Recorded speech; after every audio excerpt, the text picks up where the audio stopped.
Ating Donna 3-in-1 car seat, stroller, and manual rocker. So good for newborn, nahiga po siya. Ayan.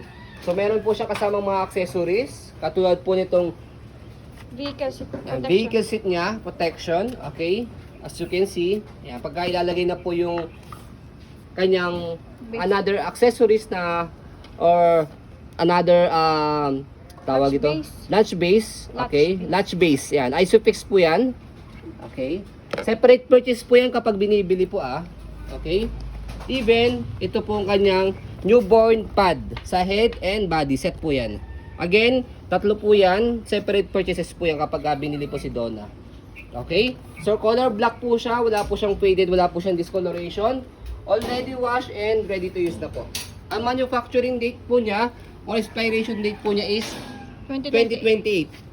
Okay? So, matagal niyo pa po siya magagamit. So, bakit po siya mayroong expiration?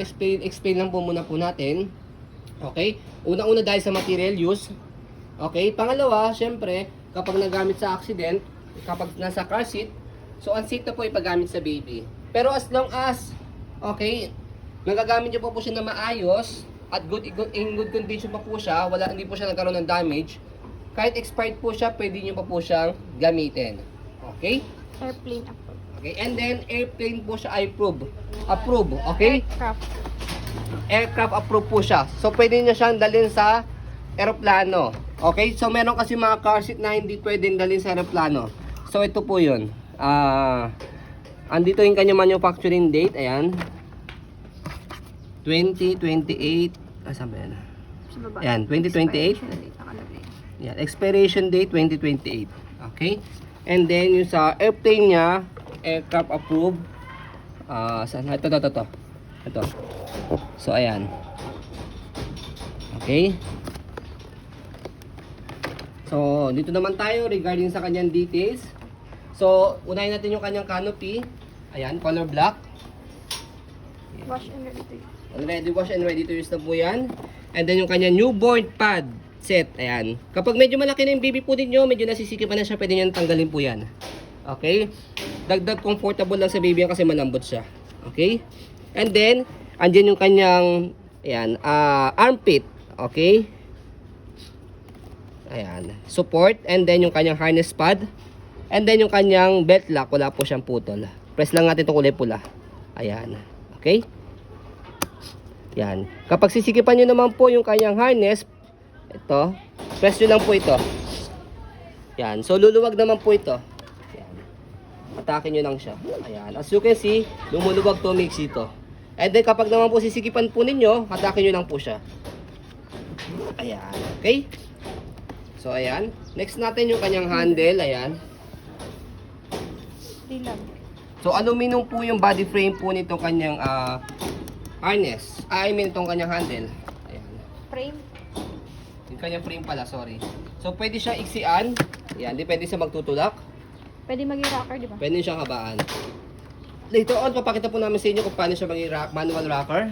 So, yan po yung kanyang body frame sa right side. And then, yung kanyang gulong. So, yung gulong niya, as you can see, wala siyang kahupod-upod. No. Sa harapan,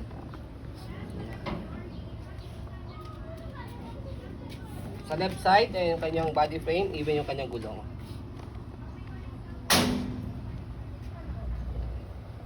Go. So, okay na okay yung kanyang gulong, and then yung kanyang stopper. So, tapak lang dito sa kulay pula. Yan, stop na siya. Dalawang gulong, stop. And then, green, tapakan nyo lang siya para mag-go. So, yan, go. Okay? So, stroll natin. Make it sure, makita nyo po na wala po siyang issue regarding sa kanyang mechanism. Yan. Okay? And then, install naman natin siya for manual rocker. Okay? So, press nyo lang po ito. And then, eto dalawang side na to, gray. Ayan. And then, kapag nakaganyan setup na po siya, dito sa likod, press nyo lang to. Ayan. Magpo-fold siyang ganyan. Okay? So, ayan po siya kapag manual rocker. Carrier din. Ayan, manual rocker and then carrier. Lagyan sa latch base. Okay? So, ito yung kanyang seat cover. Yan. Okay? And then, for sample yan, salpak natin ganyan. Okay. O, ganyan siya. And then, ito yung details ng kanyang notch base. Okay? Isofix. Isofix na po yan. Ito po For yung kanyang... more protection yan. Ito yung kanyang pang isofix. Okay? Para mas stable siya kapag ka naka latch base siya. Kumbaga nakapantay siya. Kaya Okay? naman nag-yung belt system eh. Yan. Kung wala Okay. kayong Isofix. So, and yan. Meron din siyang note dito. Ayan. Kung paano siya May date din ba yan? gamitin. Ayan. Same lang naman siya. Ayan. 2028. Pares lang naman siya nung sa Donna. Kasi sabay lang binili yan. Oo. Okay, so ayan. So kapag i-install naman yung kanyang car seat dito sa kanyang base, so ganyan lang. So as you can see, meron kayong makikita rito. Tatapat nyo lang siya dito. Ayan na. Ayan. Baliktad. Tatapat nyo lang siya. Baliktad. Baliktad. Naguluhan no. Nakahiga. Yan. So ito, itong bakal na to, kailangan shoot siya rito. Mag-automatic lock naman po yan. Meron siyang indication dito. Saan yan? Wait lang. Salpak muna natin. Yan, magkiklik siya. Yan. To make it sure Naka-green na... ito. Yan. Naka-green siya. Ibig sabihin nakalock siya. Yan. Yun yung indication niya. And then, pwede siya iangat. Ayan. So kapag sa newborn, ayan, ganyan yung setup niya. And then, saka nyo po isalpak sa gilid. Ito. So sa upuan po ng sasakyan po ninyo, meron dun dalawang bakal for isofix. Lalak nyo lang po ito. Mas mabilis lang. Okay, automatic, maglalak na yan. Pwede nyo siya i-adjust ha. Ayan, pagka medyo nasisigipan kayo. Ayan. Ayan. Okay, adjust siya. Ayan, para mas mahaba. Kung hindi abot sa bakal ng isofix ng sasakyan po ninyo.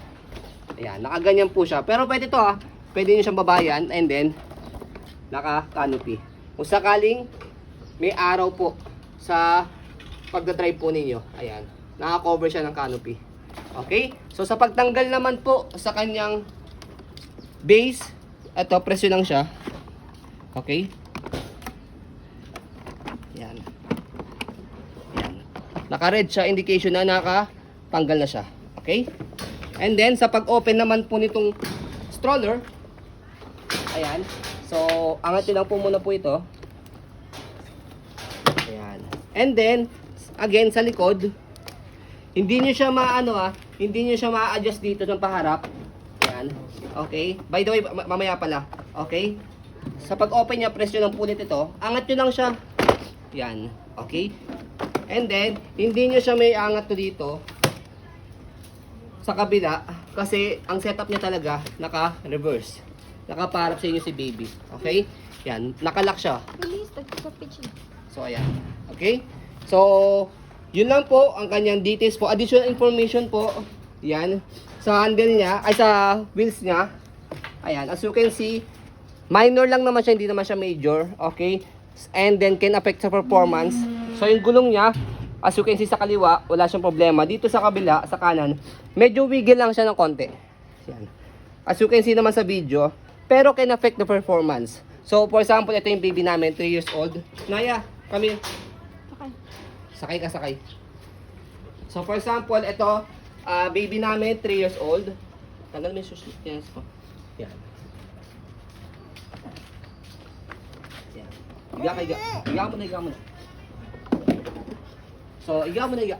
So, ayan yung baby na. Higa ka muna. Sige, upoy mo lang. So, ayan, as you can see, 3 years old yung baby po namin, 12 kg. Stroll ko siya. Yan. So, as you can see, can affect the performance yung wheel. That's why selling low. Okay? That's why selling low from the brand new price po niya. Ang brand new price po 35K nito, all in all. Ha?